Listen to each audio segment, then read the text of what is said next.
Well, I want to thank Jay for having me. My story isn't a short, but it's a bit short, so I thought I'd talk a little bit about it. I wrote it almost about a year ago today-ish, which is kind of crazy. And it's different than the other things I've written in that the form is kind of weird. I'd say two stories that kind of influenced it. Rick Moody's Boys, if anyone's read that. It's got a lot of repetition in it, and although I tried to do what he did there, I didn't really keep it up, but there is repetition working, which is kind of interesting. It sounds really bad, actually, a way to write a story, repeat the same thing over and over again. But it gives prose something that poetry always has, which is that kind of musical beat. So I don't think I quite achieved that, but given that my narrator is obsessing, I get away with it. The other story that I kind of imitated, which isn't a bad way to write, to get you going at least, is Lori Moore's How to Be the Other Woman, which is an awesome story. And what's cool about it is that it's something you'd never want to do. It's a prescription for how to be a mistress, and no one really wants to do that, but it's told in the second person. This is also told in the second person. And although that seems very impersonal, you actually gives you a little grain, a little edge to your narrator that you wouldn't normally get in first person. So that's about all I can say. I'll just start reading, and thanks for coming. Thanks for inviting me again, Jay. I really appreciate it. So, the story's called Never Do This. Never fall in love with a girl named Jasmine. Never fall in love with a Jasmine who loves jazz music. Most of them do. Never fall in love with jazz music because you were falling in love with Jasmine when you were introduced to all the songbooks, songbirds, and love songs. Never be surprised when you hear jazz music every time you enter a Starbucks. It's okay to still go to Starbucks. It's even okay to hum along in the monstrous, sloth-paced line, but never think it's a sign that there's jazz music on. There will always be jazz music on at Starbucks, so never be surprised. Never brood while in line listening to the jazz that's always on while you think of Jasmine's chin and how it's shaped just so before she laughs. It's not good. It will not help. Never think of her smile or her lips, because that will not help either. When it's your turn, when you finally reach the front of the Starbucks line, 1.5 jazz songs later, never order what she likes just to torture yourself. It will never taste good, because it's chai and you drink espresso. You should order your drink and walk out. It's expensive and silly to think that somewhere in a cup of overpriced foam she will be conjured. You're not a witch, but she might be the devil, so never mess with spirits with your coffee order. You never listen to your own advice. An Etta James standard will come on and it will break you down to a point of near flight. At last, it would plane when you spill her latte as you bump into the heavy glass door on the way out like a confused fly. The door clearly says pull, but you push like an idiot who orders things they don't like and thinks God is trying to tell you something because a certain song is playing in a coffee shop. A nerve will blink tap in your chest when you get outside. Your eyes will close, so you'll feel the resignation more heavily. You'll remember, as if you can really forget, that Jasmine can sing. You will never forget this about her.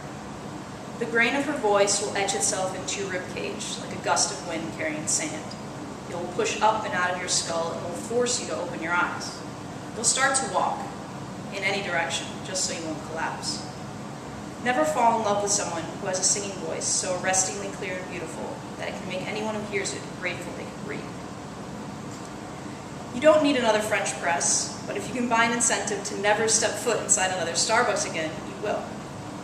Zombie stoned, you'll navigate the map on your iPhone to the Williams-Sonoma. But your mind will clutch at a fantasy. She's in your bed and asleep, childlike. You'll even be able to smell dryer sheets as your dream self crawls towards her with the stealth and silence of a reverent panther. She's so desired that it hurts. Melancholic false memories have a way of making you uncoordinated. You'll bump into a person carrying a bag of pastry accoutrement, which, when it hits the pavement, will offer a muffled clinking sound through the tissue paper that it's been so carefully wrapped in. You'll apologize to whomever you stumbled into as you clumsily reach for the falling items. Be sincerely sorry. Never feel entitled to be a mess because of Jasmine. He or she will nod and go about their day, and your mind will start fidgeting again. You never should have left Jasmine alone. You never should have stayed away. Though for now, you should just stay put. Don't call now. Even romance can expire, and your timing is pathetic. More pathetic than Etta's lyrics, which aren't a sign. They really aren't. At last, your love has expired. That is your song now, you dummy.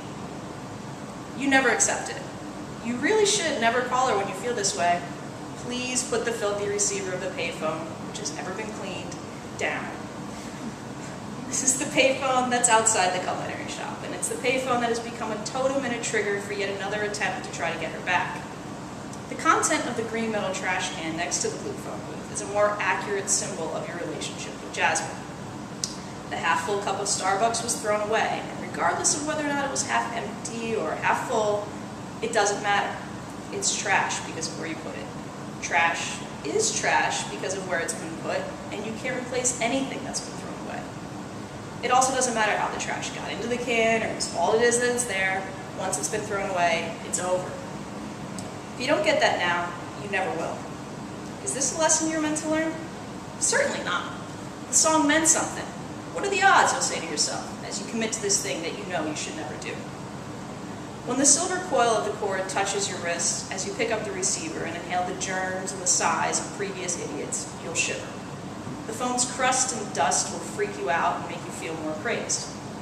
You'll wonder if you can get lice from plastic, if that little piece of felt underneath the ear holes can be a vector for further misfortune and embarrassment. You deserve lice because you failed at love. You won't get lice, and you won't actually make the call. You never walk around with 7 quarters in your pockets, and 7 really is a lot of quarters. Dialing from your cell phone would be useless. You've never left a good voicemail in your entire life, and she'd never pick up if she saw an incoming call from your number. You'll walk away because you have another date tonight. You need to wash your hair, look presentable. You should never go on a date and not at least try. It's a straight date, like all the other ones, because you could never date a girl other than Jasmine. Never code her name when on dates with men that you aren't ready to be on. Never say, John was his name. John fucked me up. Never use her brother's name to describe her and you and what transpired. Never drag her brother into it. He never did anything. You never even met the guy.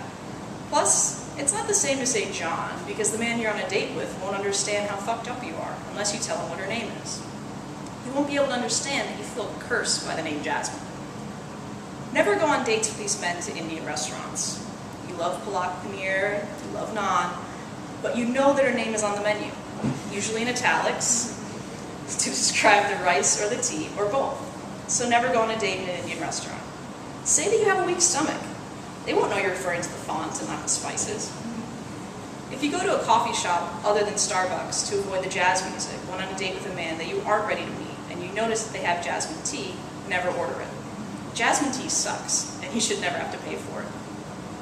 Never go on coffee dates either, just to be safe. Steer clear of both these items in supermarkets, too.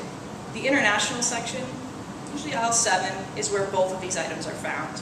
Some cosmic bit of mercy puts tea and basmati rice in the same aisle. Never look down when passing by the rice, and never look up at the tea. You'll see her name most of the time if you do, and it never helps. Never forget that her name is common, and that there are other Jasmines you will meet and have to talk to. Never fall in love with them, but be nice to them. Never be too nice, because they won't understand and will think you're a creep. Never let your broken heart turn you into a creep. You will never be able to see the word Jasmine and think Disney princess, or what a lovely smell, what a pretty name. It's okay. Never is okay. Never is what Jasmine means now. Never forget it, and you'll be fine.